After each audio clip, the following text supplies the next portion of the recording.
ট্রাম্পের পারমাণবিক কর্মসূচি নিয়ে নতুন করে আলোচনার প্রস্তাবের বিরুদ্ধে এবার কঠোর এক প্রতিক্রিয়া জানিয়েছেন ইরানের সর্বোচ্চ নেতা আয়াতুল্লাহ আলী খামেনি। ইরানের পরমাণু চুক্তি নিয়ে ট্রাম্পকে স্বপ্ন দেখা চালিয়ে যেতে বললেন তিনি। কিন্তু ট্রাম্পকে খামেনির এমন কটাক্ষ করার পেছনে কারণ কি? বিস্তারিত শিহাব ইসলামের ডেস্ক রিপোর্টে। ইরানের সর্বোচ্চ নেতা আয়াতুল্লাহ আল খামেনি যুক্তরাষ্ট্রের প্রেসিডেন্ট ডোনাল্ড ট্রাম্পের পারমাণবিক কর্মসূচি নিয়ে নতুন করে আলোচনার প্রস্তাব প্রত্যাখ্যান করেছেন।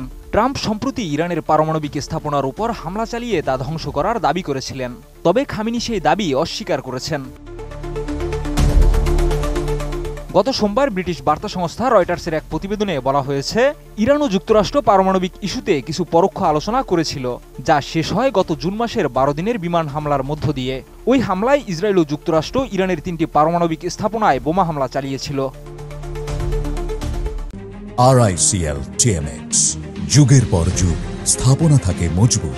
ইরানের সর্বোচ্চ নেতা আয়াতুল্লাহ আল খামেনি বলেছেন, ট্রাম্প দাবি করেছেন তিনি একজন চুক্তিকারী, তবে যদি কোনো চুক্তি চাপিয়ে দেওয়া হয় এবং ফলাফল আগেই নির্ধারিত থাকে, সেটা আর চুক্তি নয় বরং নিপীড়ন এবং জবরদস্তি।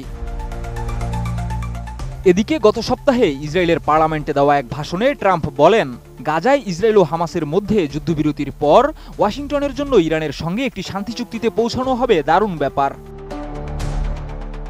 তবে খামেনি ট্রাম্পের এই বক্তব্যকে চ্যালেঞ্জ করে বলেছেন, মার্কিন প্রেসিডেন্ট গর্ব করে বলেছেন তারা ইরানের পারমাণবিক শিল্প বোমা মেরে ধ্বংস করেছেন।